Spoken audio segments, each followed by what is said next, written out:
we go.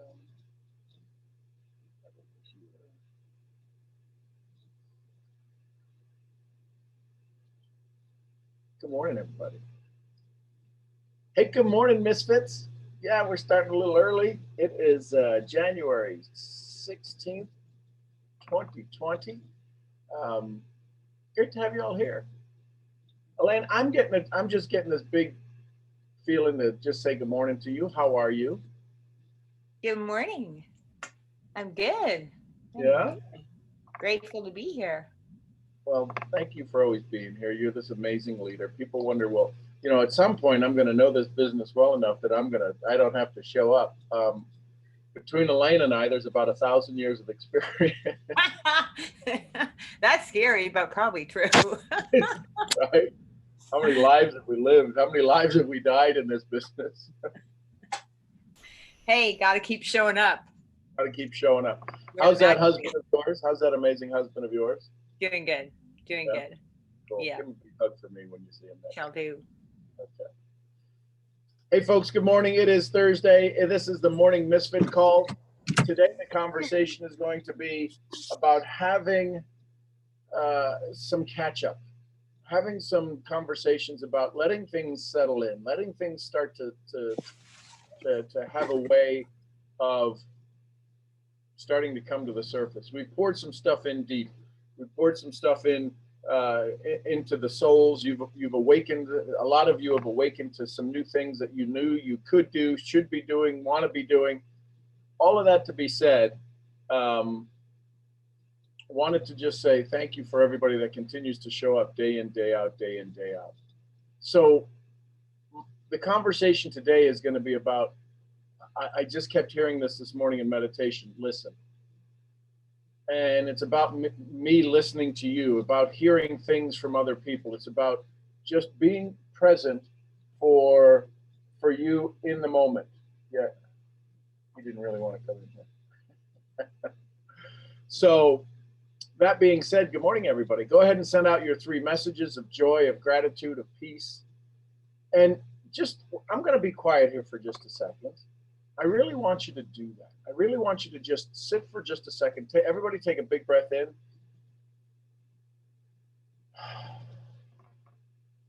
Slow down just a little bit. And go ahead and send the messages out. I usually do it beforehand, but today something kept telling me we're going to do that. We're all going to do this together. So go ahead and send your messages out.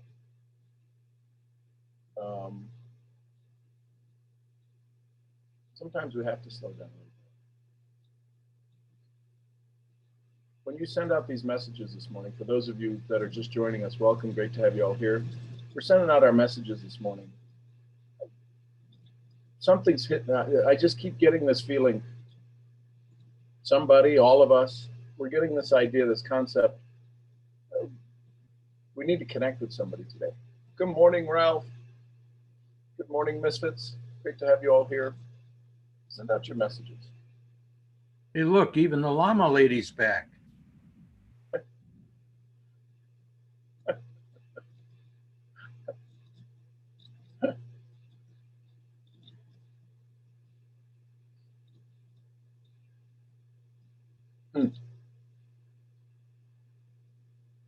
Funny, I'm even starting to get messages. Just be aware, be present in the moment. Because in this moment, this is the only thing that exists. Where you go, whatever you do, whatever emotions that you feel, there is only this moment. And it's in this moment that you get to choose joy or misery.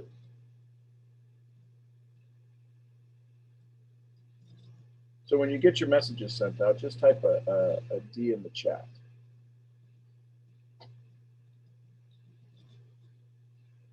Cool.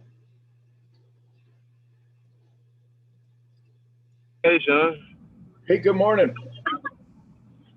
This is Trey. I never really understood, like, what do you mean by the 3 messages? So Trey, when this morning,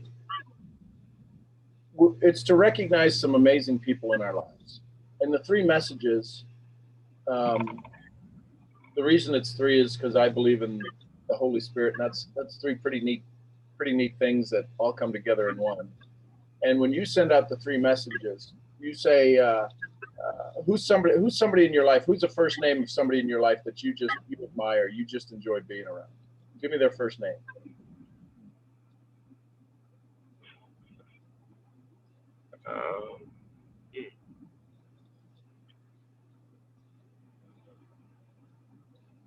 Could be a friend, could be family, could be aunt, uncle, brothers, cousin, sister, mom, dad. Can you repeat your question? Well, the question is who's somebody you admire? Who's somebody that is important in your life? And just send them hey, listen, I was thinking of you, love it. Yes, absolutely, Shammy, you can send more than three. I guess I would say my mom. Okay, so what would you want to just say to your mom?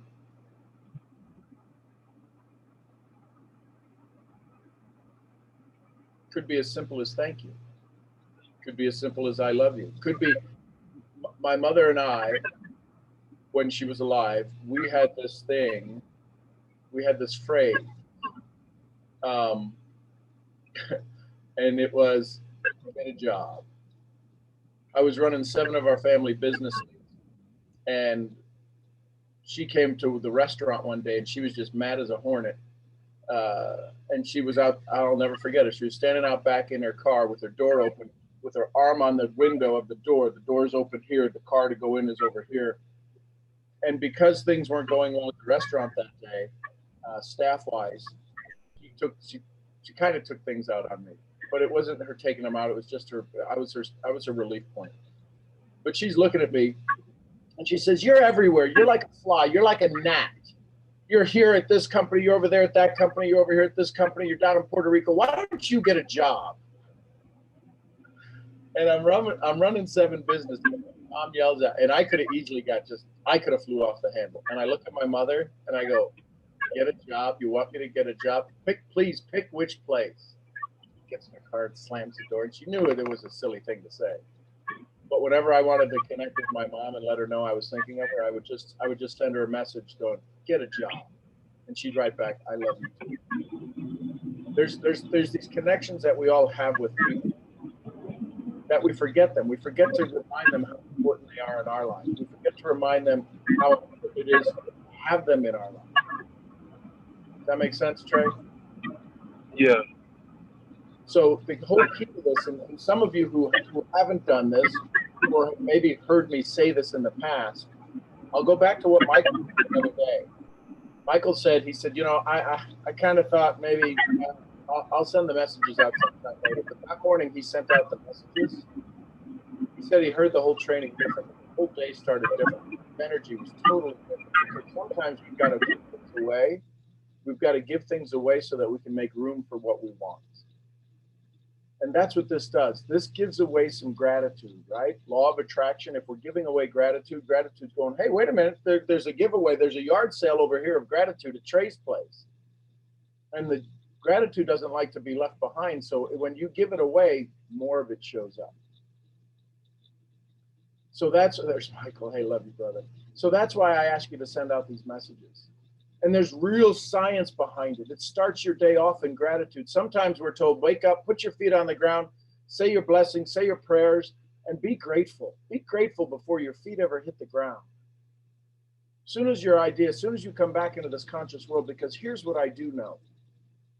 Between the moment of sleep and the moment of awareness, listen carefully, between the moment of sleep and the moment of awareness, what is the potential of your day? Before awareness, isn't the potential of your day unlimited? Isn't it absolutely 100% unlimited? The second that you go to put your feet on the floor, you don't freak out because why? You recognize the floor. You don't freak out because when your eyes wake up and you start to stretch because you recognize the bed. You recognize the comforters, you recognize the energy of the room you're in, you recognize all of this stuff, and all of a sudden, all of this recognition, all of this habitualization, meaning becoming customized to your environment, becoming aware of your habits, habitualization, all of a sudden you become aware of where you're at. And you were at the same place when you went to sleep, which was yesterday, which was your memory. And all of a sudden your memory starts to go, this is normal. But you know what was not part of your memory? Every morning we get on these calls, sending 3 messages to people you want. That's a new memory. That's you taking control over your body, you taking control over your mind, saying, oh, that's right, I get to send out 3 messages this morning. Shami asked, could I send out more? Absolutely, yes. So what I'm asking you to do is to become aware of more of what you want and less of what you don't. When you send out messages of joy, of gratitude, of peace, of hope, of love, of encouragement, maybe there's a niece or nephew in your life that looks up to you, and they're 10, they're 11, and maybe you need to send them, hey, listen, you're a champion. And boy, if they got that this morning, do you know what that would do for them? You know what that would do through them? You know what that would do to your world? You start to get the people around you to vibrate in a higher energy. What happens to you? That's what those are designed for. So I hope that helps. So again, I was asked in meditation this morning to listen. So I want to answer some questions. I want to, whatever it is, whether you're having some tough times on a personal level, whether you're dealing with some situations, be it at work, be it at home, however it is, understanding that it's your heart that we want to help get stronger. It's your heart we want to help you listen more to.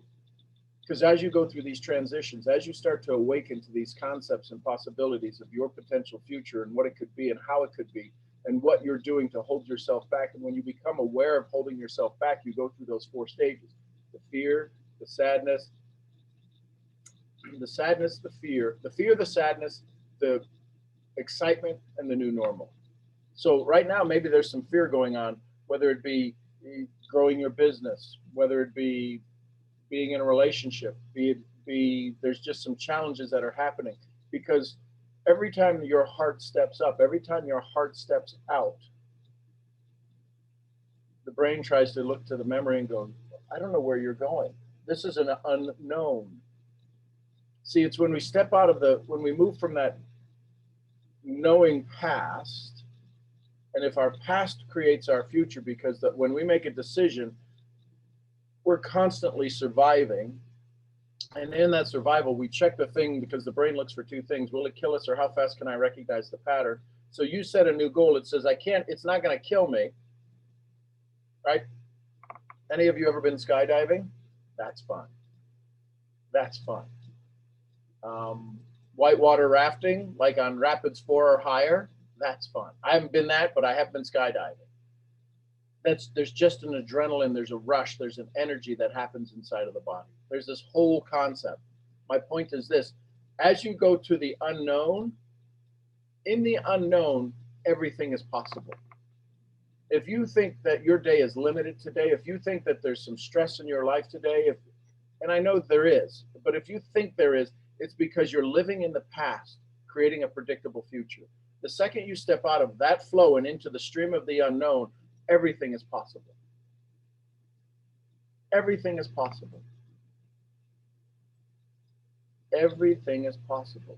Who are you putting your unlimited faith in? Who are you putting your unlimited possibilities in? Your old past or your new future? And is it really new if all of a sudden you show up in it and it shows up? Didn't you bring it to you? Didn't you draw it to you? So if you've got a question as I'm rambling here, go ahead and raise your hand, and we'll just have a conversation this morning. Because all of the information, all of the conversation that we've been having, all of the notes you have, I'd ask you, please take some time to dive into those. Hey, Latoya, good morning. We've got Latoya on line 1. Hey, good morning. How are you doing, Sean? Good, How's Latoya. everyone doing? Awesome. I have a question. Okay. I heard about the journaling twice a day, and I normally had done it like just one that was in the evening time before I go to sleep.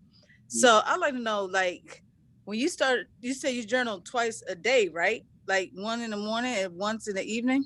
Am I correct? Well, let me put this. Okay. This goes with me everywhere I go. Okay. My current journal, and I'm Okay. journaling in it all day long. Oh, okay. Okay. Gotcha. For Gotcha. me, it's a variety of things. So I will do this. Hmm. I will use this to do recordings Okay. if I'm in the middle of driving or something. All right. There's a software out there that I love to use called Otter, Otter, Okay. and because when I talk into it, it transcribes my conversation. I know you can do Google Text and stuff, but that stops like after so many words or whatever. Right. This one right up here, where you right here. Okay. Yeah, I see it. That software. Okay. So that's Otter, and what it does is there's a free version to it and there's a paid version, but that allows me to just get my notes down, and it also does the recording of the voice, so I can listen to it later. Okay. Awesome. The reason I share twice a day is because if everybody said, well, I want to journal as often as you do, they would probably freak out. Yeah, because I have a little notebook that I carry me in my purse, and like it might be an idea, it might be something that's like for like like random thoughts or something like new information, and I'll write that down. Like I have a notebook in my purse before, like for journaling. I started today that I did in the morning, and I'm doing it in the evening, and So I'll see how it goes. How did you feel? I felt great. I felt more like elevated. I did with the blue ink pen and and everything, but it was just natural because I wake up with a state of gratitude. I'm thankful that I woke up, I feel the bed and I feel my feet hit the floor and stuff. And then it's like I took it down and said, well, I'm gonna do something different this time, right? Because I was so accustomed doing it in the evening. So now it's like, okay, let me try this out. Let me see. Everybody's saying they're doing it twice a day. Let me try this out for 30 days. Let me see what it's like. But I feel good. It was like an instant like release or something. So here's the thing. Everybody I've ever mentored, everybody I've ever had a conversation with that has made the commitment, that has made the decision on their own, right? Okay. Mm-hmm. Journal has that same answer, Latoya. Oh my gosh, Okay. it's been amazing. And you know what happens? Guess what happens in 3 days? Major change. Major changes, and sometimes the major changes they stop. Because what's happening is the reticular activating system is saying this isn't normal. We haven't been prepared for this. So there's always the moment before the moment, right? Before the couple on the altar says I do, there's all the excitement and the enthusiasm, and then they say 2 little words to each other, I do, and all of a sudden the world changes. When you decide to start journaling, you said there was this release. You know what the old story is going to say? Latoya, we don't get releases in our life. Do you know we're not supposed to have releases? Right. 1,001 things to not give yourself that joy every day. Folks, this isn't about anything I can teach you. I can teach you the how to use the tools. Okay. When you use the tools, there'll be 2 people on this call. There'll be 3 people, me, myself, and I. You won't need direction from me. You won't need to come here to look for my gold. You'll be in your own gold mine. Not mine, gold mined. Right. Because once you take over, once you stand up, once you become the one that people are going, how do I have what you have? Now we've changed the world at an exponential rate. I need each of you. The world needs each of you to take your place as leaders. You look at the leaders of the past: Jim Rome, farm boy from Ohio; Dr. Wayne Dyer, orphan, teacher; Napoleon Hill. Napoleon Hill was never supposed to be this amazing soul. We should have never heard about Napoleon Hill if it wasn't for Carnegie. And he had 1 minute to make the decision to write the book Think and Grow Rich. He spent the next 20 years, but Carnegie started a stopwatch underneath his desk, and if he didn't answer it in 60 seconds, the world would have been different. So in 60 seconds of your life, starting right now, we're just going to be quiet for the next 60 seconds. Let me get to my phone here. And you're going to ask yourself, I'm going to ask you right now, what's the decision that you're going to be making? What's the decision that needs to be made by you? You've been asked this decision. You've shown up here today to answer that question. There's 91 of you amazing souls that are on here right now. So there's 91 unique, specific questions that you need to answer today. And I'm going to start a stopwatch here, and you've now got 60 seconds to decide to answer that question. So just take a breath. Sit quietly.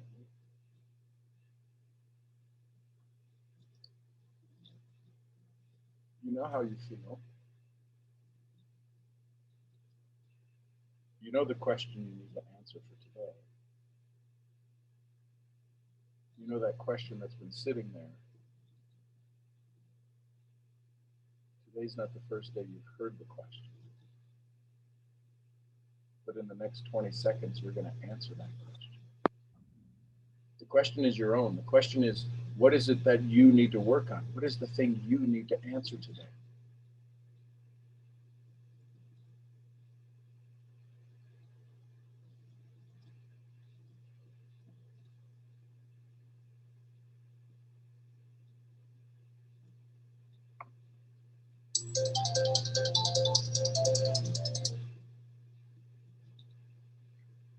When you start to take care of your life, did that minute feel like it went faster than normal?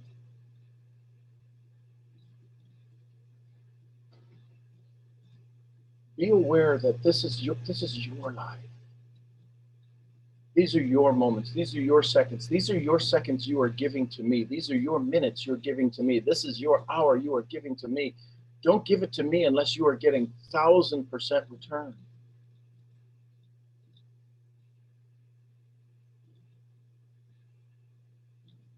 See, what's happening now is that you were dropped into the middle of becoming aware.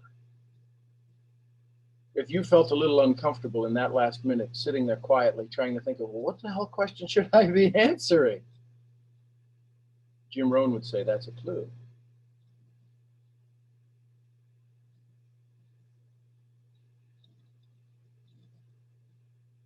Rhonda, I saw your hand was up. Maybe. And there was a couple of things that hit my heart that I felt like I was supposed to share today. But to follow up first with your journaling, I had last year, I had a friend of mine come to me, and she had some really big things changing in her life. She was actually going from a very lucrative job, but she felt like she was supposed to give it up. So I encouraged her to journal about it, to journal her thoughts about it, to journal her prayers about it, to journal what was coming to her heart and what was downloading to her as she was going through this transition, and that I would continue to pray with her and encourage her to stay on whatever path that it is she needed to stay on. And I got a call from her yesterday, and she said, "Man, it's been a week. Have you felt me?" And I said, "What's going on?" And she goes, "I have had multiple people call me and beg me to come back to that job that I knew I was supposed to leave." And she goes, "I want to thank you." She goes, "Because I began to want to go back to that job to satisfy everyone. And I was prompted to go back and read my journal last year of this week." And she said, "I wrote down multiple pages of everything God said about me leaving that job and how it was the right thing to do." She said, "Had I not had my journal, I would have been swayed to take that job when all the blessings that He has for me are outside of that job, and to move forward." So that is a very, very, very important thing to do, is write those things down, journal those things. And when you have a moment, go back and reflect on your own thoughts, because our biggest influencer a lot of times is ourselves, because that's who we hear the most and that's who we talk to the most. So yes, on the journaling. And then I wanted to extend this little short story, if you'll indulge me. So yesterday, I met my parents. My parents are 74 and 72. I met them for lunch with my little 8-year-old little girl. And after lunch, we had to run to Walmart to get a few things for my mom and dad. And I had an item I had to return, and I'm waiting in the line, and I look over and there's this lady, and she's probably in her late 80s, and she comes shuffling out of the bathroom.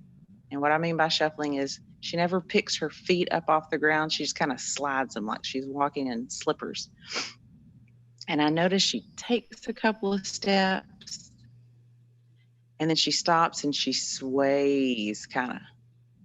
And then she takes a couple of little shuffles, and then she sways. And there was a cart, an empty cart beside her. And because I was open to her and the energy around her, I turned around, I got out of line, and I turned around and I walked up to her and I said, "Would you like this cart to hold on to?" And she said, "Well, no, thank you. I'm going right there." And she had about 15 steps, and there was an older lady there, younger than her, probably her daughter. And I said, "Well, can I assist you?" And she said, "That would be great. Thank you."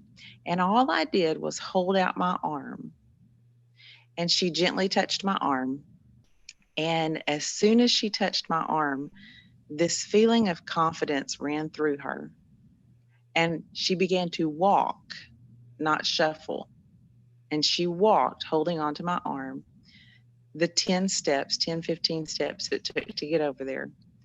And she said, "This is my daughter, and that's my cart." And I said, "Okay, let me get you back." And I said, "Thank you for letting me help you." And she goes, "You know, sometimes all we need is just a gentle touch to help us move along." And that stuck with me. And that is resonating through me, that how many times is it that we need just a little touch, or how many times is it that we can give just a little touch, and confidence will run through that person, and they will be able to stop shuffling and actually step and move in the direction at a pace faster than they were going, with a level of confidence and strength that they didn't have before. And I thought, that was so powerful. And she said, "I don't know why you helped me." And I said, "Well, I'll tell you why I helped you. About 4 or 5 years ago, I lost my grandma. And to see you makes me think of her. And to touch you brings her back. So what you did for me is you gave me a little gentle touch from heaven." And she said, "Well, you helped me so much." And I said, "Thank you for letting me." There is no telling how many people's lives you're around right now that need just a little touch, just a little bit of your confidence and energy. And what that weak, sweet little woman did for me gave me so much more confidence and so much more strength. And she just grabbed me up and hugged me. Of course, I hugged her right back. And I went to get back in line, and there was another older lady, and she's like, "Well, you were ahead of me." And I'm like, "Listen, I am good to wait." And I visited with her for a second, and she said, "You know what? Watching you changed my morning, and I was so down. Thank you for being who you are." And I said, "You're welcome." And she goes, "Thank you. I've just so enjoyed standing with you." Y'all, we were in a line at Walmart to return something. And look at the impact. So I say all that to tell you, you touch my life every morning. And it's a gentle touch. And I so appreciate it. And I want to encourage you, when you're sitting across from somebody, when you're standing in line with somebody, a smile, a notice, an eye contact for longer than a split second is a gentle touch. And you have no idea the confidence you're going to throw into them. But more importantly, you have no idea what you'll receive. So I just thought I would share that with y'all. It's a life-changing moment in a line at Walmart with a little old lady. Thank you, Rhonda. Rhonda, for sharing that. Here's the reality. That's every breath of every day of your life. Too many of us, and I was in this spot, too many of us are wanting the big hit. We want the big thing. We want the next great thing that happened to us. We want, and y'all are, somebody must be crying out there, because Beamish just came in here and he always comes and does this to me when he hears tears. So I hope if you are having a little tearful moment, it's because of an awakening and an awareness. We're driving by at 900 miles an hour trying to find our goal, and there's these little old ladies who are getting blown off the highway, and the little old lady could be the metaphor for the dream that people are having. Their dream's awake, their dream's alive, it's shuffling along. It's not keeping up with everybody else, but your dream is 90 years old and it really doesn't care about anybody else at this time. And he goes, you know what? I've been through hell and back, and I'm just going to take care of me, and I'm going to shuffle along.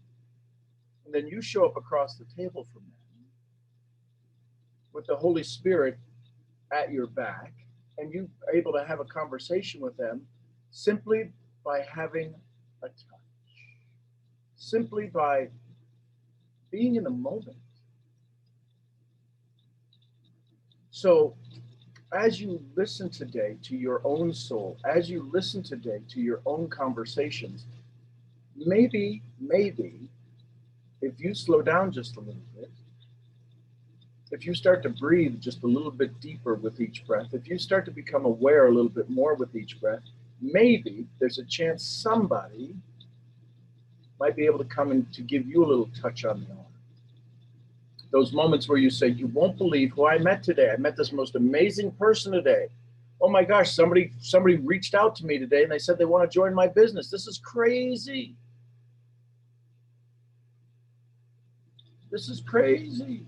It is crazy. It's time to live in the craziness. What you're doing is insanity. Some of us know what I'm talking about. Sometimes what we do on a daily basis is absolutely insane. The way we beat ourselves up, the way we take ourselves out, the way we keep ourselves from reaching out, the way addiction to approval would have kept Rhonda from standing in that line, and it would have been too easy to point the finger and go, oh, look how crazy she is. Look at that poor lady. Somebody should do something for her. And when you realize the three that are pointing back, somebody should do something for her. Somebody should go help her. Somebody should go help you. Why don't we start with us? Listen, ladies and gentlemen of the jury, the thing you are in court fighting for, it's approved. You deserve it. You deserve it. You are proved innocent of all of your fears. You are found innocent of all of your doubts. Not guilty, innocent. You didn't know what you didn't know. You now know that you have this greatness inside of you. You have this spirit inside of you. You have faith inside of you. If you pray, what more do you need? Maybe the gift to us is to finally listen to the answer that's supposed to come to us. How many of us have heard the answer and we said, well, it can't be that. There was no way that Rhonda was going to go, well, this is going to be a life-changing moment. Let me suit up. Let me go get my stuff. Let me go get my things in order, and I'm going to go have this life-changing moment. See, when the heart shows up, I'm blessed that I get to hang around so many people who continually awaken. And I get these little messages. I get these messages of thank you. I learned this on your call today. This happened to me. Oh my gosh, your call from last week has resonated with. These are not my calls. These calls come from a higher power. These aren't my calls. I just happen to show up because he's already been awake, and I'm like, oh, I gotta get up. It's 4 o'clock. I gotta get up. But these aren't my calls. This is you morphing and sending me energy and me listening to the Holy Spirit and me having conversations. Because I call my spiritual mentor afterwards and I'll go, I don't know what happened on the call today. What just happened? And they'll go, that was pretty cool, wasn't it? I'm like, yeah, what was it? Don't worry about what it was. How to make you feel. So how many of you in this moment, feel that life is too busy right now to slow down? If you feel you got to get stuff done, you're behind, you're under the gun, you're under pressure. That's a story. That's a story keeping you from your greatness. Under pressure means you're living where? Out there in the future. Regret means you're living where? In this moment. Could it be any better than this moment? Because there's only two things that can happen in this moment: joy or misery. And you're choosing to live in what? Because you're not here in this present. Eckhart Tolle, the power of now. In this moment, you are a genius. I need you to hear that. In this moment, you are pure love.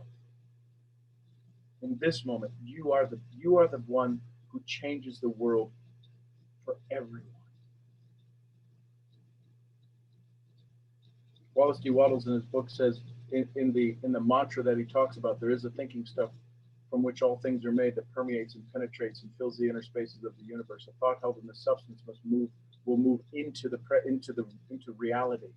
But the line that's so important, we must move from the competitive to the cooperative. Hey, Sean, Yes, go ahead, please. can I add one more thing that goes along with what you're saying that I picked up yesterday? So my grandfather lived to be 92, and he ministered for 70 years. And my grandparents were married for 70 years. It's crazy, crazy. And my dad and I, his son, my dad, were talking yesterday over lunch, and we were talking about thoughts and how thoughts can get away from you and how you can control your thoughts, and if you can control your thoughts. And it's kind of what you're saying right now, how you control what it is you're thinking. Are you going to think this? Are you going to worry? And he said, well, my grandfather always was asked, hey, preacher man, how do you control your thoughts? And he said, well, I can't control my thoughts. My thoughts are kind of like birds flying in the sky over above my head. I can't control the birds flying, but the one thing I can do is keep them from making a nest in my hair. And if you think about that, that's kind of some cute little East Texas wisdom there, because all these thoughts that we have, all these worries, all these concerns, should we do this? Should our business go this way? Should we go this way? We can't necessarily control all those thoughts, but we can control which one decides to make a nest in our hair. And that's some wisdom, East Texas style, but that's some wisdom as to which thoughts to hold on to and which thoughts to make sure they ain't making a bird's nest in your hair. Just thought I'd add. So we all heard Rhonda's story about her granddad. But who picked up the rest of the story?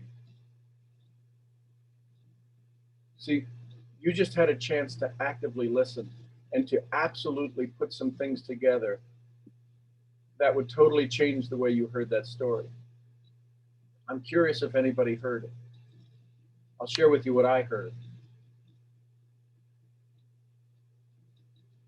Rhonda got very emotional because she had a moment yesterday where she could remember her grandmother. But isn't it funny how her grandmother made sure that her husband was made aware by conjuring up a story? You see how we live in the moment, but the stories of the past can influence our moment. That was a perfect example of how the moment, it lives out of the past. And we all have joyous moments in the past. The challenge is we don't have the story to bring up the joyous moments. And if we have this joyous moment, do you think Rhonda now this morning gets to tell the story about how emotionally the simple touch of this woman who shuffled out of the bathroom from some unknown place. There's a good chance she maybe doesn't even live in the area. And she's like, what am I doing in this part of Texas going to Walmart? And it was so that she could be there for Ron. And now all of a sudden we hear a story about Grandpa telling the story about the birds and don't let them nest in your hair. Because that story needed to be heard, but not necessarily by us.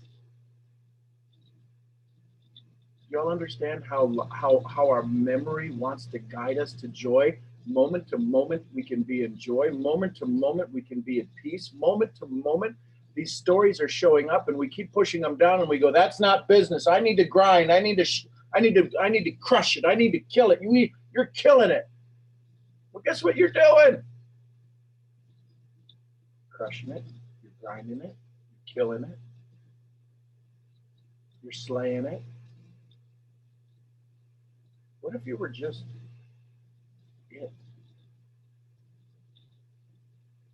What if you were just I am? And forget about the rest of it. What if you were just I am? I was reading my journal this morning because I didn't get to read it this morning. And I was reading it not just now, my devotional, and it says, when you think I'm not there, just sit down and see if I don't show up. Sit in my presence. When's the last time you sat in your presence, your joyous, your greatness? If you believe you're great, and I'm serious, if you believe you're great, now you may have some doubt in it, but if you believe you are destined for greatness, type a G in the chat. And I hope there's 116, I hope there's 117 G's that get typed in here. Now, if you type that down, if your kinesiology just had you put one letter on there, see, I don't ask you to write the whole thing out because I don't need you to tell me. You need to remember how great you are.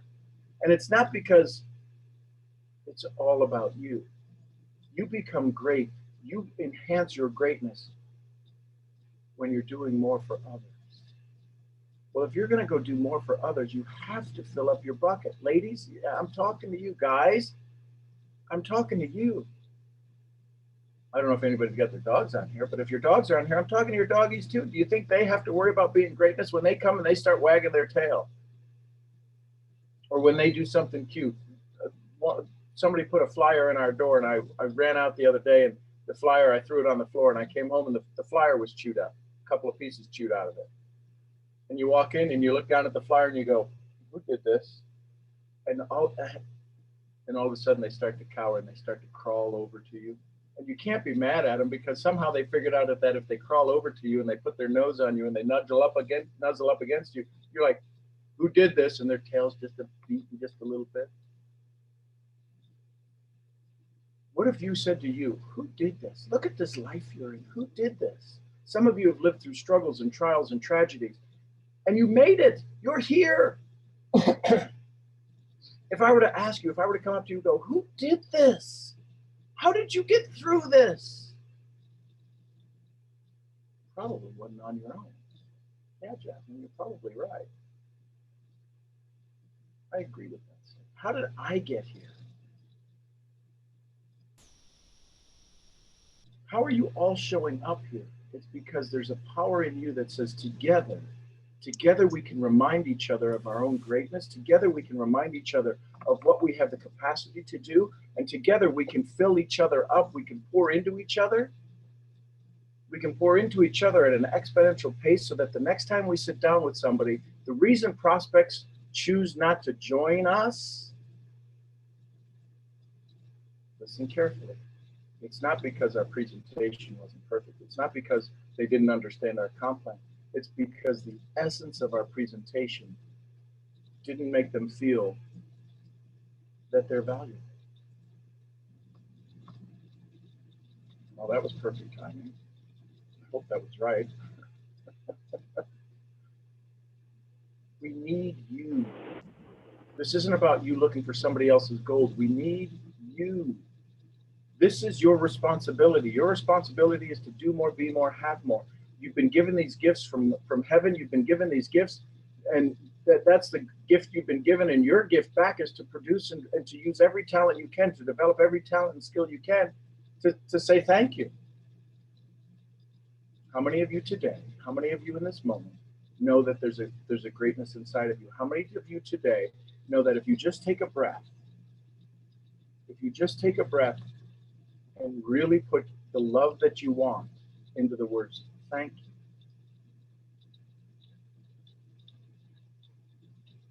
How many of you can enroll people with your gaze? Now, we've all done that. Sometimes it wasn't enrolling in our business. We enrolled them in wanting to create a relationship. We had a connection. We had a smile that said, you know what? This could be something.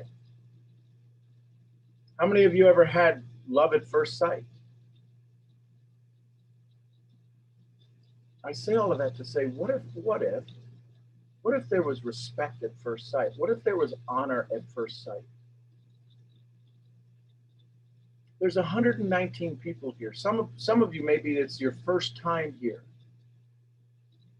And you're like, wait a minute, I thought this was like 7-figure mentorship. And I have no idea. I never said it was that. But evidently it's worth millions. The reason that most people kind of flow through this and don't flow through it is because it's easy to do. Why? Because there's no fee. But if it's easy to do, Jim Rohn would say it's also easy not to do. Why? Because this is constantly about you sharpening your saw, not about having to get some value out of this because you paid some money. You're paying the most precious thing you have, your time. This is about you saying, I can work on me. This is a moment for me to work on me. This is a moment for me to slow down so I can do more. See, Rhonda slowed down. She slowed down from being in line. Do you want to hear the rest of the metaphor? Do you want to hear how that little session that she just told, I turn into a one-day seminar, a one-day conversation, an 8-hour webinar, stepping out of line that you are waiting in to go live your life. How many of us are standing in line waiting for success, and success says, I'm over here by the bathrooms, and we won't step out of line to go give somebody a hand because we're in the line. This is the line for success. This is what our comp plan says. This is what our business plan says. This is what our upline says, who I call a mentor. And if we just step out of line, we didn't leave the store, we didn't leave our company, we didn't leave our brand. We stepped out of line and we said, wait a minute. What if I just go help somebody who's cross-lining me? What if I just go help somebody in my family? What if I just go to my kid's party, my kid's play, the thing I promised I would go to? What if I went and just sat down with my parents and said, tell me about growing up? One of the greatest things I was ever blessed to do was to sit down with my dad and put a video camera on it. And I have those tapes. I have those recordings. And I'll say, we all know the story of when you were 14 and you were caught, and the police used to catch you all the time driving because he had his own gas station when he was 14. He would tell people, they'd say, where's the mechanic? He'd go, he's out doing a test drive. Tell me what's wrong. I'll tell him when he gets back. And they were talking to the mechanic. My dad he had his own gas station building edifice, but nobody wanted to know he was the mechanic. Now, who gives their car to a 14-year-old? I said, everybody knows the story about the cops coming up and telling Helen, which was his mom, my grandmother, Nana. I said, what was the rest of that story? And the rest of the story that unfolded, and some of the stories that he told, I went over and paused the tape, and I'd go, Dad, did Mommy ever know about that? No, I'm not sure. I don't think so. I go, well, now this starts to explain some of the things in my childhood. But how many times we would be so valuable in somebody's life if we just listen? How would our value in our own life change if we stepped out of line and we were just there for ourselves? We're in this line. Whose freaking line are we in? When did it say, or when did you ever agree to be in line? You're crazy. You're nuts. There is no line you could ever stand in that could hold you. There's no line you should ever be in that's keeping you, waiting for you to check out. You've already won. You're here. You have amazing souls around you. You've won. you know how many people on the 7 billion people on the planet don't have anyone they can count on?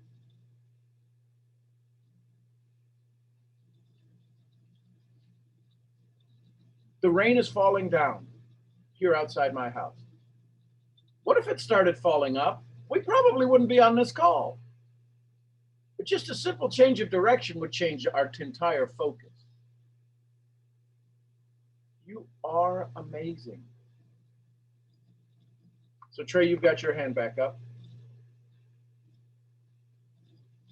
Hey, good morning, Sean. Good morning, family. Good morning. Hope everybody is at peace and joy at the same time. All right, so I had to make sure that I remembered this. It was someone on the chat, I can't remember who it was now, but that said that when they were trying to journal, or as they're trying to journal, they go blank. Yep. I used to have the same problem. I was actually incarcerated for 4 years, so I had a whole lot of time to sit down and write. And when I first started trying to do it, it was like I didn't know what to write, but after time of sitting down and realizing, I was just afraid of it not being Arthur worthy. Like I was trying to write something that was going to be approved by other people, and mine was just my own personal journal. So for whoever it was that put down that, saying that they went blank, pardon my language, try writing down the dumb shit that you think about. Like literally anything, gets a thought out there into the universe. I actually went back and read one day that my cellmate was taking a number 2 right beside me. I don't know why I wrote that down, but it just made me remember I don't want to go back to jail and be sitting beside a bed with a toilet next to it with somebody up there literally taking a dump right beside me. So whatever it is that crosses your mind when you're trying to journal, when you first open the page and you think you're going blank, write down, I don't know what the hell to write. I don't even know why I'm writing. Just write down anything that comes to you. And as you continue to write, your thoughts will continue to flow and you will have more things to talk about. You'll get deeper into your thoughts. You'll get deeper into your mind. I'm sorry, what's up, bro? Okay, thank you. And yeah, one more thing also, because I'm still on the 9 to 5 right now, close to my quitting day. But and thank you. I'm glad I'm free too. Thank you guys so much. But also, I was wondering, because when I was sitting for the 60 seconds in silence, my main thing was time management. So, Sean, do you have any book recommendations for time management to where I can make sure that my time is being utilized efficiently, and because I still work, at least 8 hours of a day, that I'm not wasting those other hours, those other 16 hours that I have in this day, and make it more productive instead of, harping on how tired I am or anything like that? So Trey, I love your comments. And Manny, I'm gonna not challenge your statement, but our past does define us until it doesn't. And to say that, I totally get it. It doesn't have to be who we stay, but it is part of who we are. So I'll say this, Trey. So you just said something. Would it be okay for you to have a breakthrough right now? Absolutely. I love ahas. Okay, so, and this one's all on your shoulders, brother. Here it is. I still do a 9 to 5. Oh, yeah. Listen. What if you said, I get to do a 9 to 5? What if you filled it up with absolute joy that the second you have it all filled and it can't hold you anymore, it has to release you? Right now, it's got you locked up. You are incarcerated with that statement. Correct, because it is a privilege. How many people would give their left arm to who would absolutely need $20 to put on their table to give their kids food today? A plethora of people. So if there's all of those people and they're going, my God, he's walking in, and you know how grateful I'd be to be in that, what some people might say, this pain in the ass job. You get to put on a safety vest so you can be seen. Yes, sir. So how's that for a little change? Say I get to go do this today. I am more than privileged to be at this 9 to 5 job. Now, watch this. Now, listen, it's not 9 to 5. It's all the other 16 hours too, because as soon as you get off, you realize you got to come back again tomorrow. So it is all the time. So here's when you decide that this is an amazing thing, that you get to pour joy into the people, your employees around you. the workers around you, the people that you work with, the people that don't even know that you did the services that you're about to do for them. Yes, sir. What if you gave them joy and all of a sudden somebody opens up a package or turns on a light, and it's the light that lets them find their child who's about to fall out of bed, and because all of a sudden, because you did your job somewhere along the line, you saved that child from getting hurt. So you have no idea how great you are. Wow. Thank you for that enlightening, for that Now, outlook of the situation. You ready for time management? Yes, sir. You can't manage time. Tell me how you tell the sun to stop shining. You tell the sun to come up 1 second later today. Could you do that? I couldn't do that. No, sir. But guess what you could do? You could be in more joy in this moment. You could manage your energy in time. You want to know the greatest secret of time management? Be in the moment. Things I must experience. So do you work with are there other people around you when you're working? Do you have a crew? Are you part of a team? Yes, sir. We all out here. So here's the thing. Somewhere during the course of the next hour, just walk up to them and say, hey, listen, I appreciate you. And that's it. Absolutely. Absolutely. That's it. You want to manage your time. You want to have more. You want to have all the time in the world. All the time in the world exists for a parent when the doctor comes out and says, you're going to be fine. All the time in the world exists when you say, thank you. You want to manage time, be grateful for every second. And you'll have all the time in the world, and yet it'll not seem like anything goes away. I love it. I love it. I can't wait. I can't wait to put into action. Matter of fact, right now, hey, big bro, I appreciate you, man. I appreciate you. I know they don't. I got you. I appreciate you. How do you? Sean, there are a couple sources when you finally get around to recognizing that you can only manage tasks that you choose. One of the greatest books that I've ever encountered was David Allen's Getting Things Done. Somebody type that in the chat, please. Yes. The second one is, and I've drawn a blank on the author, you'll remember it, Sean, is First Things First. Oh yeah, Covey. Covey, yeah. Stephen Covey, First Things First. I'm writing those down right now. But David Allen shows you how to organize your tasks in such a way that everything doesn't call on you all the time, and you can functionally go through whatever load you've got and not have it overwhelm you. It's a great book, Getting Things Done. And so here's a statistic. You all ready for this? Science shows, research shows, after following people for X number of years, the memories we have, listen carefully. Well, first, let me say it this way. How many of you know that the body rebuilds itself? Absolutely. Right? So we're getting new cells. We're getting in every 7 years, the body is completely new, or whatever the number is. You know what that also means?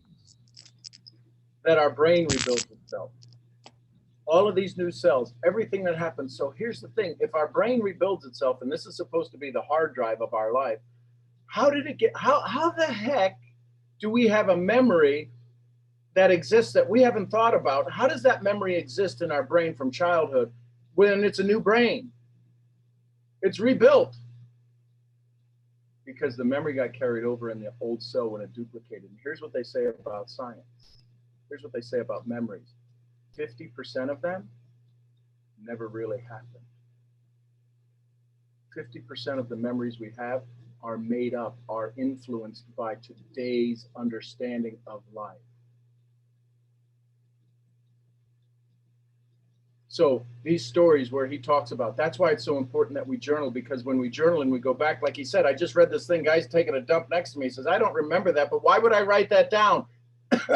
So he wouldn't forget it. Maybe, just maybe, when people take advantage of the moments they have, he said the word incarcerated. I'm going to look up the Greek. Rhonda knows that I love looking up the words and seeing where it actually comes from. What's the Greek? Where does that word come from? What does it actually mean? How did we get to that word? And it means this in English. See, if every word has a vibration, what would be the story? Listen, what would be the story if Trey came on and he said, 4 years I had the chance to be at a very exclusive resort where it allowed me time to journal and work on me, how many of you would have went, damn, boy's rich, boy's rich? Well, I can promise you, he's probably one of the richer ones that came out of that situation because he's the one that did it. People probably said, dude, what are you journaling? Nobody's going to read that shit. I'm laughing so hard. Right? That is awesome. Yeah, absolutely. Man, we'd be going, dude's a millionaire. Let me touch him. Let me sit around him. And he goes, you know, I got lucky. I was in a time in my life where I didn't think it was possible. I spent 4 years in an exclusive resort to work on me. I was challenged. It's not something everybody would want to do, but boy, this resort, and I didn't know it was it was right down the street from me. But I got to spend 4 years there in a way that changed my life forever. And the challenge is nobody ever really wants to go to this resort because they got to give up their freedom. See, everybody else who's on the outside doesn't realize what freedom is, do they, Trey? That's right. You are absolutely right. Not until you lose it. You live in a new freedom, but because of the old story that we hear, because we're not smart enough to see that you were at a resort we sure as hell don't want to go to, but why not? Where everybody's in prison right now. They're imprisoned by their thoughts because they haven't taken the time. They haven't been told when to sit down, shut up. They haven't been told when to eat. They think they have, but man, we ain't got a clue. See, when you were given, quote, free time, you said, this is my time. Everybody that's on this call that hasn't been incarcerated, that hasn't had the chance to go to a resort and work on themselves to decide I ain't gonna be here no more, is sitting here stuck in their life, is sitting here, why doesn't God hear my answers? He's going, I'm giving you the damn answers every second. I gave you a call. I gave you East Texas hottie for you to for them to pour into you. I gave you these people who are sitting here and having a conversation. I gave you a Heather Love who told you she went to a Colombian prison for 3 years. And you're like, holy mackerel, I wouldn't want that. You're already in prison.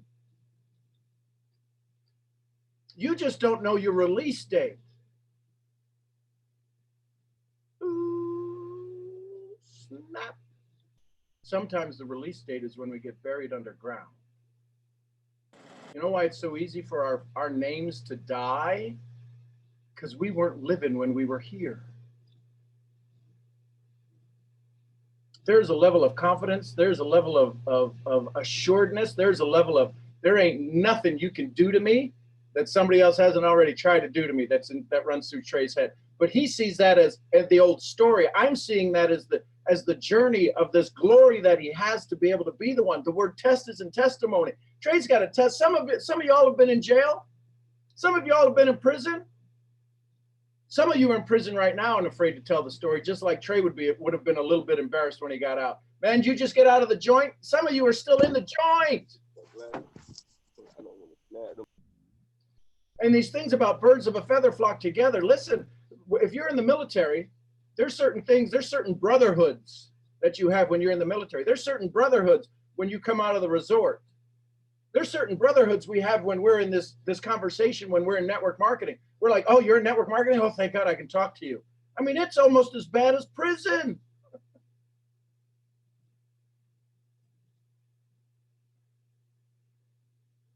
The power of sitting quietly. The power of sitting quietly and allowing your greatness to start to reveal itself. The reason that sometimes your greatness isn't showing up, the reason that your greatness isn't standing out is because you're letting your old story of, well, our people don't do that. Our family doesn't do that. We're not smart enough. We're not rich enough. Dude, you just need to go get a job. They can only teach you. Listen, the people who are around you, me included, I can only teach you from my experiences and my awarenesses. They ain't yours. People want what I have, but they're not willing to do what I did. 30 years of studying the brain, 30 years of constant picking away at distraction so I can have some traction. And I'm just starting to get my feet under me. I've learned to be able to sit and sit quietly and let the story unfold around me and go, there's something in the Bible that says the storm can't touch me. The storm can't touch me. Some of you are trying to stop the storm. Let the damn thing go. Let it burn itself out. Be in joy. Use it. How do you use this storm, right? How do you use the storm that's around you to inspire you, to motivate you? Change, Dr. Wayne Dyer, change the way you look at things. The things you look at change. Brittany, you got your hand raised, love? I do. Good morning. I can barely hear you. Oh, can you hear me? There we go. Yes. Okay. So please forgive me if this like goes off the structure. There But ain't no structure here, girl. This is all about the moment, so you go. and I haven't necessarily formed a question, but I know that you're really good at answering the things that aren't really asked. Um, but last night, what I did was before I went to sleep, and I went to sleep very late, was ask myself all of these questions. Some of the questions were, why don't I show up for my future self? Like, why do I know the things that I need to get done, but I still continuously don't do them? And it's crazy because I literally like tossed and turned in my sleep all night. I had like the worst, well, it wasn't really, it was a restless sleep. And I woke up this morning and I got on the call and I literally just started crying. And I think I just like came to like a realization because during my sleep, like I think a lot during my sleep, and I think I realized that it's not necessarily the fear of failure, but it's the fear of success, and it's the responsibility, all of the responsibility that's going to come with it. Like I look at people like Nano, and I look at people like you, and I look at other people within our business, and I'm like, oh my gosh, like there are so many people looking at them all the time, and they're just like, they effortlessly pour into these people all the time. Like, will I be able to do that on a grand scale? Like, will I be able to get on? And it's crazy because it's like, I imagine myself giving speeches to people all the time, but then it's like, how? Like, how will I ever be able to do that? Like, how would I ever be able to impact this many people? Like, if I can't even. Brittany, you ready? Listen carefully. I need you to hear this. Okay. There's 126 people on here that you just influenced. So stop asking how. You're already doing it. I think that's another thing. Like I downplay myself so much. You do. You're this beautiful Black woman who understands what she wants, who's living in a world that says you're supposed to be a certain way, and you're breaking that mold every single day only because that was poured into you at the second of the universe bringing you to this world. You decided to come to this world at this moment and be a teacher.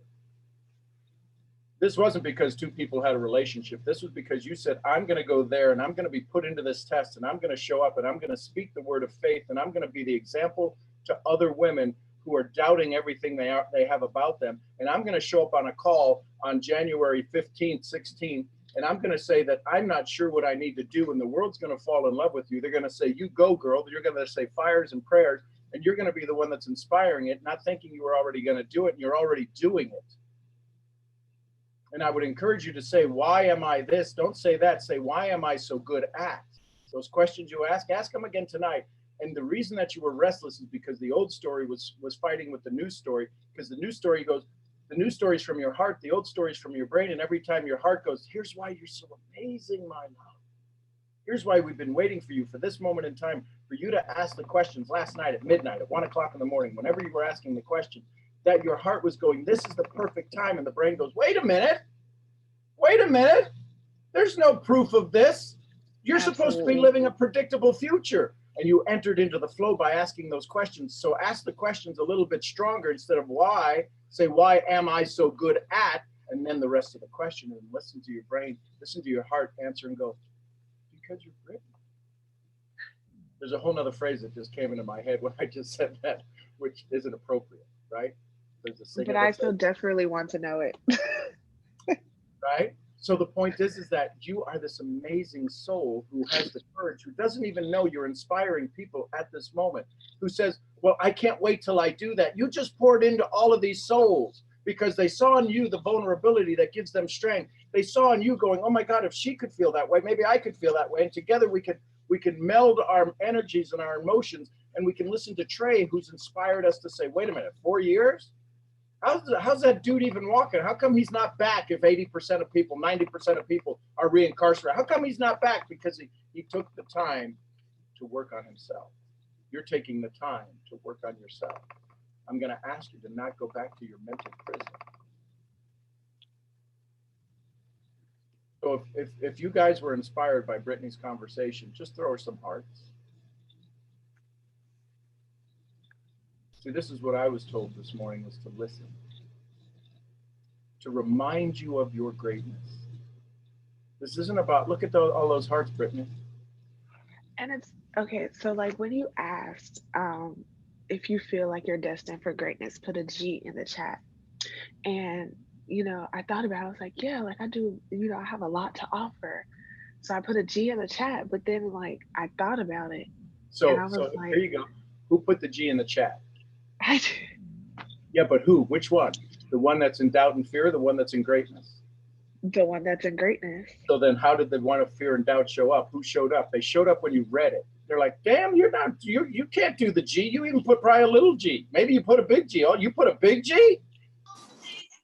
But this is, what I'm doing is I understand human nature, and I understand the way the brain works. And if I ask you to instantly do something, you go, man, I'm in. Everybody else is doing it, I'm in. I want us to get into this state to where we're all raising each other up. It'd be too easy for me to say, how many of you feel you could do more in your business? Oh yeah, I sucked yesterday. I don't need to bring you down. You can do that on your own. I need to pick you up. I need to be here listening to the words coming into my heart from a download from heaven so that I can say, y'all are amazing. Does that make sense? Yeah. Can I say one more thing? So two things actually. Huh? You think I could stop you? Maybe it's your show. Yeah, but it's not. I turned this over a long time ago. It's when you asked, when we did the 60 seconds of silence, the first thing that literally just like screamed at me was show up and show out. Show up for yourself, show up for others, and then go beyond. And then it's crazy because, sorry, I'm like all teary, but it's crazy because you were saying how many people think that life is too busy for you to slow down. And for like years, I've literally just been gotta do it. Like I've never had time when things would happen to me, traumatic or great or happy things. I feel like I never had the time to sit and experience those feelings. And like in the past week, a lot, like my circumstances drastically changed and I had nothing but time to sit. And I was sitting on the couch reading a book, and my friend, she came in, she looked at me and she was like, you know what, this makes me happy. She was like, I never get to see you just sit and do this, you know? And I think that I've allowed myself to be so filled with solve the problem, get it done, that I never sat long enough to even like formulate how I feel in these moments and allow them like to, you know what I'm saying, allow me to think about them and then like to come to terms with them. And then if they're negative, allow them to pass. And if they're great, allow them to sit with me and fuel the next thing. So I guess my question would just be like, what do I do to move my right and my left foot versus just continuously moving my right foot alone and going in circles? Brittany, let me ask you a question. Right now, I've got so many things happening in my life that things have changed in my life dramatically, and I'm getting this time to look into my soul, to look into my spirit, and I realize I've only been half the guy I need to be. What would you guide me on? Because it sounds like you might be going through a similar situation. What would you guide me on if I were to say that to you, if I were to come to you as a student, if I were to come to you as you, with all of your experiences, and you absolutely knew all of my experiences because I'm kind of a mirror copy of you. And I came to you with that question: what would be your mentoring response to me? What would be the wisdom you would allow me to walk away with? What would you say to me if I came to you and I just said, how do I move both feet? What would you guide me on? What's your spirit saying to me?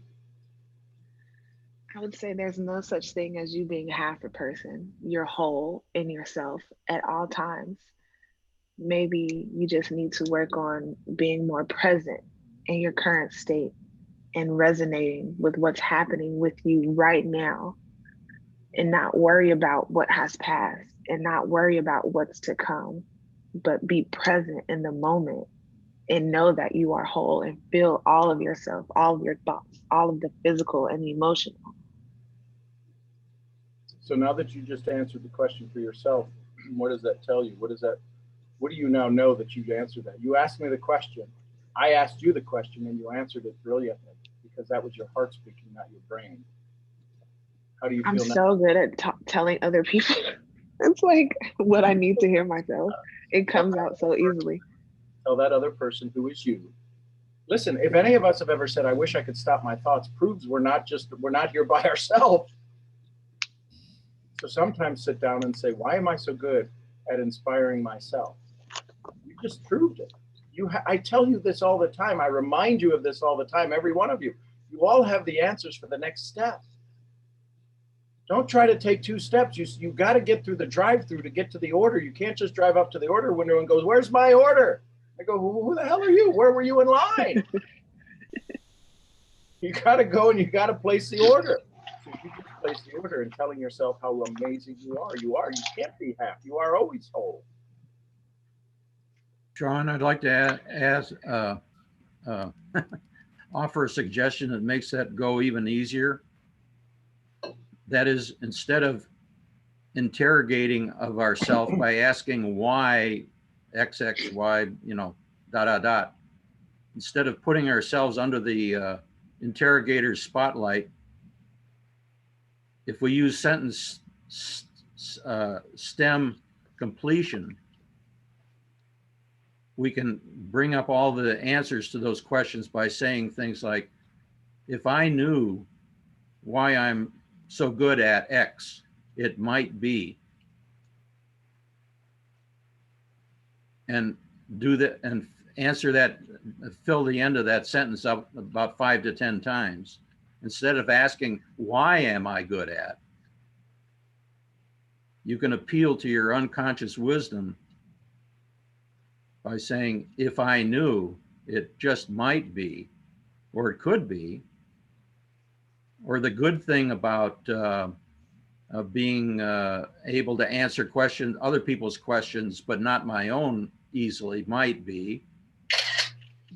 Or the bad thing, or the unfortunate thing, or the uncomfortable thing about being able to answer other people's questions about themselves, but not myself, might be, could be. If you give your unconscious some wiggle room, some room to hypothesize on what your answers might be, you'd be surprised how much your brain will come up with. But if you hold yourself responsible for absolutely knowing by asking why, ... your unconscious might not be quite as accommodating. Does that make any sense? Yeah, that makes a ton of sense, because when I've asked myself these why am I so questions, I'll just say, like, during my waking life, I literally draw a blank. But like when I do it before I go to sleep, again, like I think the most in my sleep. I think that because like there's nothing to disturb me, like there's no distraction. So there's so much clarity during my sleep. And then it, like, all of these answers pour into me. There's an excellent book that is a good guideline for how to use sentence stem completion, and that's How to Raise Your Self-Esteem by Nathaniel Branden. How to raise your self-esteem, because there's tons of questions, sentence stem questions in there that can guide you in exploring your own unconscious. And where that, You where said that, where Nathaniel that, Branson? yeah, Nathaniel Brandon, how to raise your self-esteem. Okay, thank you. So Brittany, here, let me share this with you. You know, in our profession, we talk about finding people's whys. Yeah. And we say, what's your why? You want to know why that's such a challenge, why that's so hard, why people, if we find people's whys, why do 98% still fail? You all ready for this? When you were growing up and you were little and you got in trouble, what's the first thing your parents asked you to do? What's the word that rung fear into your body and into your bones? Why did you do that? And then we think that somehow that got unwired from the thousands of times you did it as a child. Why did you do this? Why did you do this? Trey talks about when he went to court and got sentenced. They go, well, why did you do this? And how do you plead? And all of this stuff, all of these things that run hardwired into our brain. And we think we're going to be some kind of professional because we don't even understand how to say thank you or I love you to people. And we're going to sit down across from people and say, tell me your why. And we think they're smart enough. They've been through everything we've been through to be able to even come up with their why. They'll tell you their why not. And then we say, well, find your why. Your why should make you cry. Your why is going to make you absolutely fall on the floor into 1,000 pieces. Brene Brown says nobody should be able to hear, nobody will ever hear your why until you have given them permission. The challenge is we're ripping this out of people. We're forcing it out of people. You got to tell me your why. And then we say, how stupid can you get? And people take that up as a challenge. Exactly. So understanding that when we put the word why into any conversation, when we're doing self-introspection, when we're becoming, the one time where you may want to ask why is when you look up and say, why, God? And then listen to the damn answer.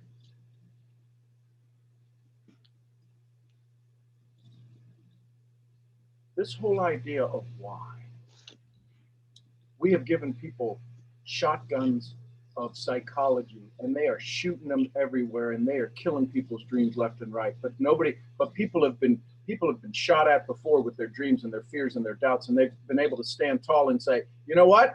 And they can take the shots. What if you wanted to separate yourself from every other individual out there who's standing in line? You just took a step out of line and you saw the little lady, you saw the little fragile dream that's shuffling out of the bathroom, because people think sometimes their life is shit and they're shuffling out of the bathroom and you're there to see them. Who wants to go? Well, I wonder if they washed their hands. I wonder if they did this. Did we hear Rhonda tell that in her story? It's all metaphorical. Who knows? Now, I know Rhonda. I believe I'm getting to know Rhonda. I believe that's a true story. But the question is, what if she made that up to tell us to transition us into a state of gratitude? Wasn't that a good story? How many of you were there? I wasn't there. Isn't it true that if we have faith in this good story, what are the stories that you're not telling that people could have good faith? Aren't you an amazing genius right now in this moment?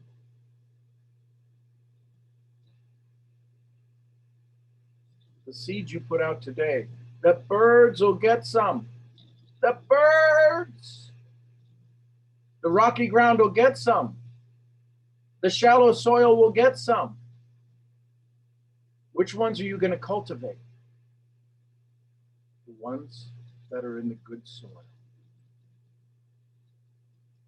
Can't complain about the birds. The birds are going to get some. You just need to go be you. And little old ladies will walk out of a restroom and say, you made my day. And they have no idea how much they made your day. Because you stepped out of the line.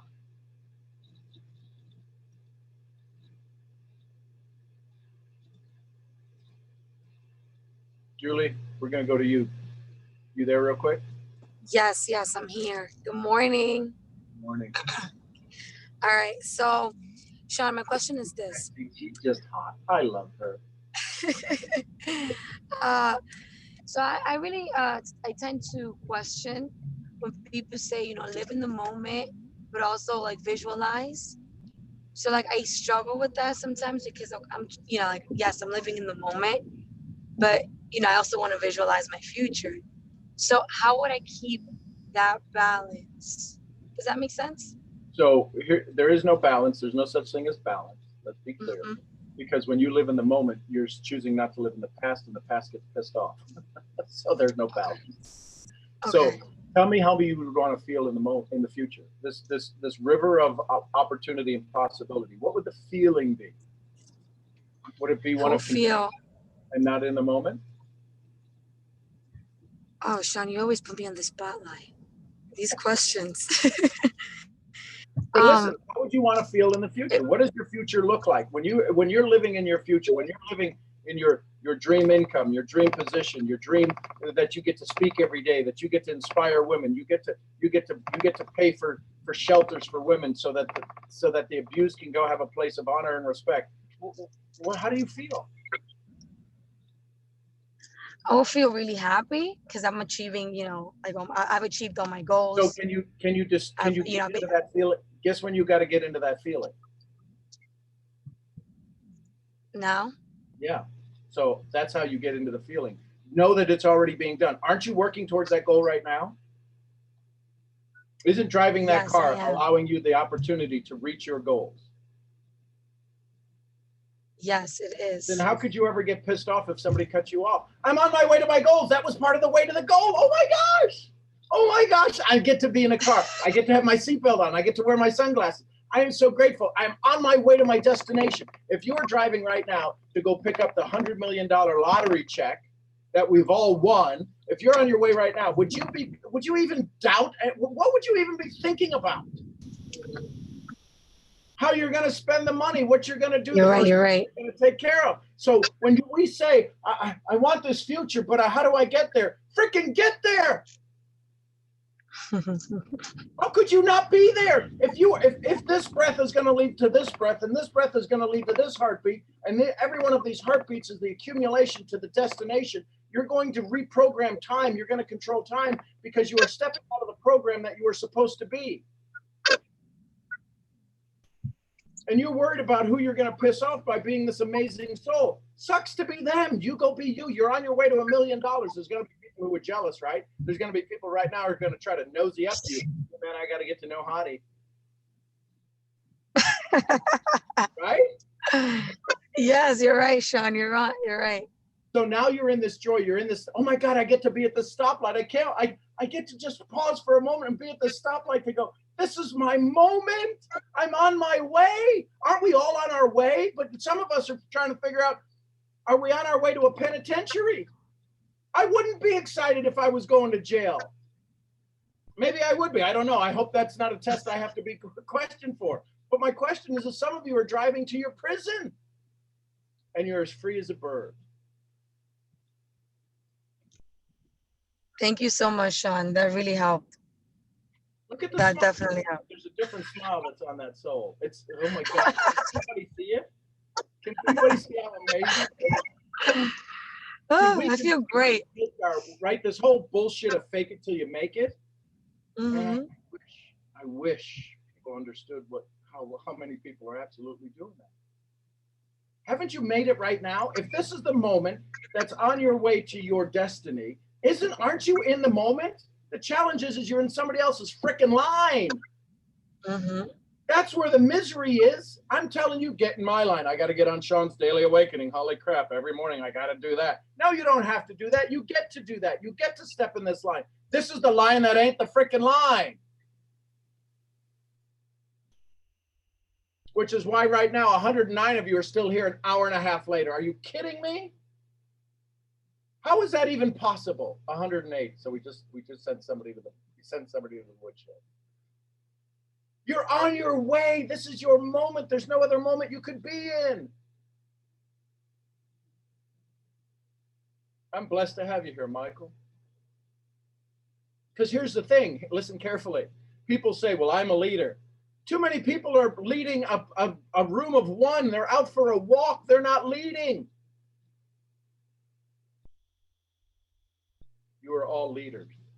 People are waiting to follow you. People are waiting for you to come over and touch them on the line. People are having the crappiest of days, and they're coming out going, I wonder if anybody, I'm trying not to be noticed. That old lady was trying to not be noticed. And you know who noticed them? Somebody who said she needs to be noticed. How many people around you right now need to be noticed? How many of you need to be noticed? You're here. I am noticing you.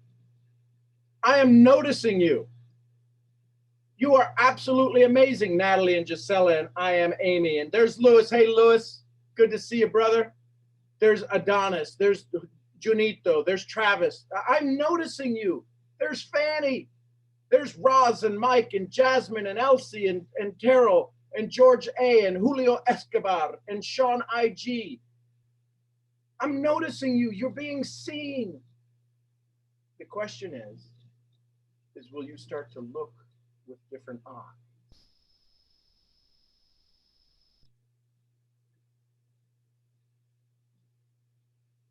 You all are each this amazing gift given to this planet. It's time to unwrap yourself. It's time to unwrap yourself. It's time for you to start to look at you. It's time to take a moment to just say, breathe in and go, faith and courage, fear and doubt. And when you give over fear and doubt to the world, let us worry about it. We will turn it into faith and courage for you. Mentors can take all of your fear and doubt. It's not a matter of you've got to worry about, well, I don't want to sound like. You can sound like anything you want because we're not tied to your old story. We're aware of your greatness, and what we get excited about is when you tell the old story, we get to see more of the greatness. It's like opening the, people say, I'm awakening. I'm saying, you haven't even started to crack your eyes yet.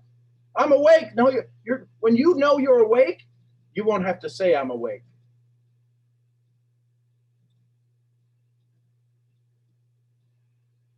Jasmine, go ahead real quick. Well, not real quick, but just go ahead. Good morning. Good morning, Jasmine. Sorry if I sound weird. I only had like 1 hour of sleep. But I wanted to go back to I forget his name, but the guy who was talking about how he went to prison, right, and everything, and he understands what freedom is and everything like that, and appreciates it more. And for me, I was homeless at one point, and I was talking to Nikki yesterday. I talk to her all the time. I was talking to her yesterday about how much I just appreciate just having a roof over a bed. And I might other people might not understand. They might just take advantage of the fact that they get to be in a bed every day, or even complain that they don't have the bed that they want. And my bed that I have is not the best bed in the world, but it's the thing that I love so much, and I appreciate it every day. And I literally do wake up every day super grateful for my bed, just because I've been in a position where I never had that, or I didn't never have it, but I had a position in my life where I didn't. And same with a shower, and being able to brush my teeth in private, and just simple stuff like that a lot of people aren't necessarily thinking about. That's the stuff that I think about, and that I'm grateful every single day. And it's not, we all go through certain things in our life for a reason, and maybe you had to go through whatever you're going through right now just so that you can be grateful for those things. Because even my dad, he passed away when I was 16, and I really wish I listened harder when he was alive, because he would just be dropping wisdom nuggets all the time that I'm still to this day trying to figure out. So it's just just appreciating everything. I appreciate every single moment, and I live in the moment every single day, because tomorrow is not promised, and all of that. So I just wanted to say that, because that story really spoke to me. And just to appreciate everything, literally the fact that you can see, because there's people who go blind every day. There's people who can't walk. There's people who can't, have to have some machine help them breathe. There's just so many things to be grateful for. And I always tell people that because there's a lot of people who I tell them, what's 10 things you're grateful for? And they can't answer that. And I'm like, there's plenty of things to be grateful for, you know? So I just wanted to say that. And I appreciate your calls and they motivate me. And I know I'm like super tired, but I had to get on this call. Well, Brittany, Jasmine, I appreciate you doing that. Let me ask you a quick question. Yeah. Is there a chance, is there a possibility that there's a part of you that's wanting to love life more? Oh yeah. Like there was a point. So like, hold on. Okay. Let me walk you. Will you be coachable in this moment? Yes. Record yourself. You know I love you. Record yourself and just listen to how much you like life. I would encourage you to remove liking life and begin to start to love life. You are setting yourself up continuously in your conversation for liking things. That doesn't even sit well with you. You're not somebody who likes stuff. You are all in. You are either all in or all out. You don't do things. You don't do things lukewarm. Yet your language in the conversation we had, there was probably, I stopped counting after 20. There's 20 times where you confirmed in the world that you just like it. And that's where I think there's probably a lot of conversation at a subconscious level to where you're saying, I want to love this, but your words come out and you say like, and it's not even filling in a blank. It's not even or an all. You're setting yourself up to like the world. Now we all hear it like Valley Girl, like this, like that, whatever. When people may have some giggles about it, but I'm hearing you say it, and it doesn't sit well with you. Every time you say it, the word doesn't sit well with me because you're not somebody who likes anything. You're all in. You love it. Yeah, I do. I see what you're saying. I think this is a coachable moment. You decide if you're going to continue to like the world or love it. I do love the world. I know you do. So I would encourage you to remove that word to fill in, to keep you stuck, to keep you in your state of mind of liking things. Mm-hmm. Because every word has vibration. And that word, right. That word keeps you at a lower vibration. It keeps you at a like vibration. Okay, I'll try. I'm not going to try. I'm going to implement that into my daily routine now. And just be aware of it. Because I do this with Mason, and I kid around with Mason, but he'll say, I'll say, every time you say that, you owe me $1. Because our words cost us our dreams. And so it's a way, and now it goes into his little frog that he gets to use later on, but he's got to give it up now so that he can get it back later. It's be aware of our patterns that keep us stuck. Thank you for being so bold to share that. And thank you for being coachable in the moment. Thank you for coaching me. I love you. Noah, go ahead, Noah. We got Noah on line 4. Good morning, everybody. Good morning, Noah. I hope you guys are feeling good. I hope you guys are can barely hear you, Noah. Just a little bit louder. Can you hear me better now? Yes, perfectly, brother. All right, I had to undo my headphones. So I hope you guys are doing good today. This call for me was really refreshing. For one, I've been asking myself questions the entire call. Close that. And one of the, let me grab my notes right here. But just every person who spoke magnitude to me. So Trey, Brittany, Jasmine, Bob, Rhonda, everybody who shared, I took something from you and I wrote it down. But something that's been holding me back this year is something that you and I talked about at the beginning of this year. I think it was January 1st, Sean, and that was me doing my YouTube video.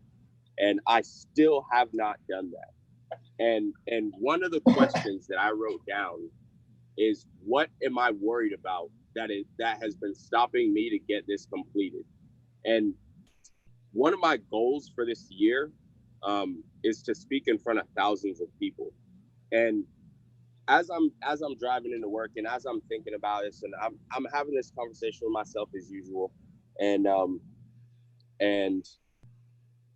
it's just I thought to myself, I said, completing this goal, I said one of my goals is to speak in front of thousands, and by completing this goal that I've been holding back on, I will fulfill so many others. And then I wrote, what is my limiting belief? And then, like Brittany had mentioned, am I scared? I wrote down, am I scared of success? So I've been journaling I've been journaling every day. I've been writing down my goals. I've been writing down my affirmations. I've been doing a lot of things that I said that I would do in 2020. But this one thing is just, I don't know what it is stopping me. And I have the information pulled up on my laptop, ready to go. I know what I want to go over. So no, are you coachable in this moment? Absolutely. So what's something that's very important to you? My family. Cool. That'll be taken away from you tomorrow.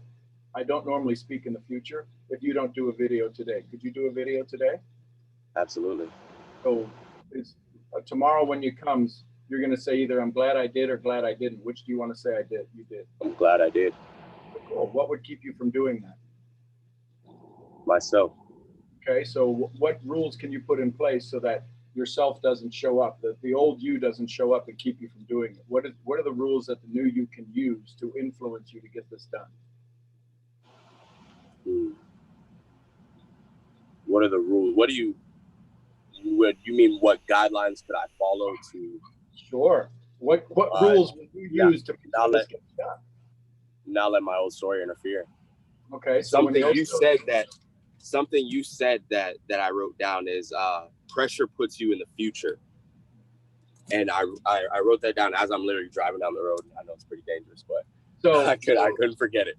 So the pressure you're putting yourself in, right? So just to give you an idea, if there was 123 people on this call since January 1st, that's how many people I've spoken in front of because you all are here.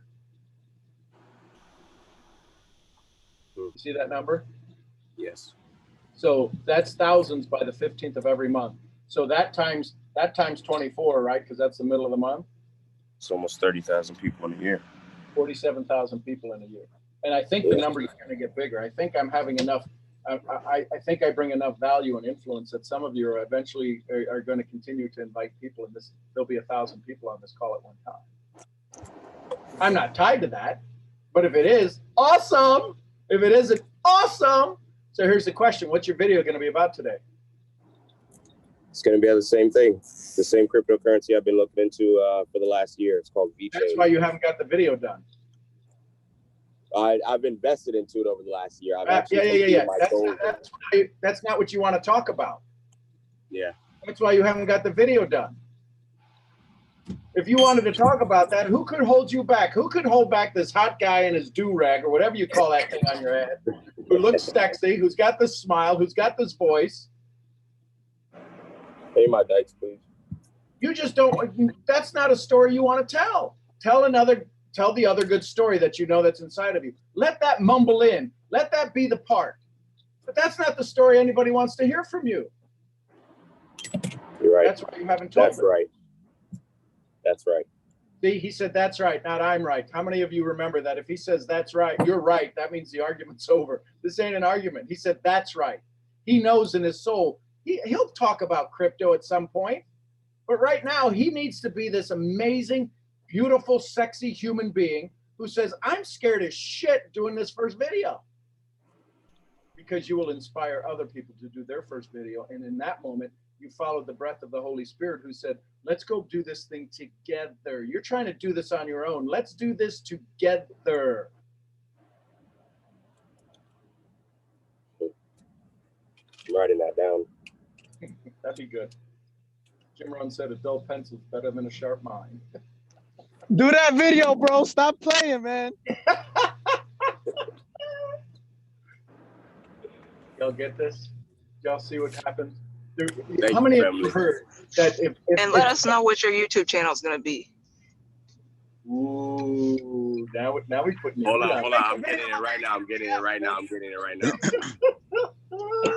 I also really want to hear about that crypto. So when you do that video, also think through about the next video that you originally talked about. I'm really interested. Let's get him to this one. Let's get him through this one. This is like his first kiss. It's nerve-wracking. Can I say something? Sometimes we don't know when our first kiss is going to happen. This one he knows is going to happen. He's going to go kiss it. He's going to kiss. Listen, my mentor would say this to me: your first one will be your worst one. And when people look at you and they say you're successful, you go, you want to see success? Go back and look at my first video. I bet you could all start off better than I did. Can I say something right quick to add to that? Sure. Like, this is what my mentor told me. She said, literally, she said, literally, if you don't feel like you're gonna throw up in whatever you want to do, then you're not doing it right. And if your dreams don't scare you, you're not dreaming big enough. So like, if it scares you and it makes you nervous, that means you're supposed to be doing this. So don't give up. Let me throw something out to that, Jasmine. I agree with that statement to get us started, but that statement absolutely crushes your fears, because who wants to throw up and go do something? Who wants to be scared? If you're living in your nature, listen. Not literally throw up, but you know what I mean. No, but we're putting the vibration out. There are people who throw up. I threw up the first time before I went on stage. My very first conversation I put out in front of 500 people. I threw up, absolutely. My point is this, is that when we say that, I'm going to encourage you to follow it up. The reason that you're doing that is because it's the first time you're going to step into your joy, and your brain is trying to trick your body into keeping you stuck. So the fact that you feel that, know that you're starting to live from your heart, and the brain is literally trying to find a way to stop. Bradley, you know what's going in that Bonanza? Hang on, Bonanza is good because that's a plane, folks. This isn't. Oh, sorry. That's okay, brother. So there you go. Listen, it's 8:15. If this was of value, I appreciate you. I love you for this. Thank you for letting me listen to you. Thank you for listening to the others who share. If this was of value, maybe we'll do this a little bit more often, because this isn't about building your business. This is about building your life so your business can flow through it. Some of us need a little help with our lives. I know myself is in the head of that list. Is that it allows us to, our life is more important than our business. But if our life is in order, if our life starts to get a little bit more in flow, the business flows right along with it. So there you go. I appreciate y'all. There's some hands that were raised. We can start off with y'all tomorrow. Look at all those hands raised. I love you. I appreciate you. I can't wait to. Don't forget your question. Journal it. Don't forget your question. We'll do a little bit more tomorrow, and I'll have a little bit of training on top of that. But if we don't get to the training, I'm okay with that. This isn't about me teaching. This is about me listening. I love you, Tom. I appreciate everybody who shared. I'm Sean Murphy, founder of Mental Profits, and I'll see y'all where? At the next event. Y'all say bye to each other. Send y'all. Bye, y'all. See y'all later. All y'all have a blessed day. Guys, love you all. Thank you, Sean, again. Thank you, Sean. Love you all. Everyone have a great day. Thank you, everybody. You're all Sean. champions. Peace. God bless. God bless. Love you, love you, love you, love you.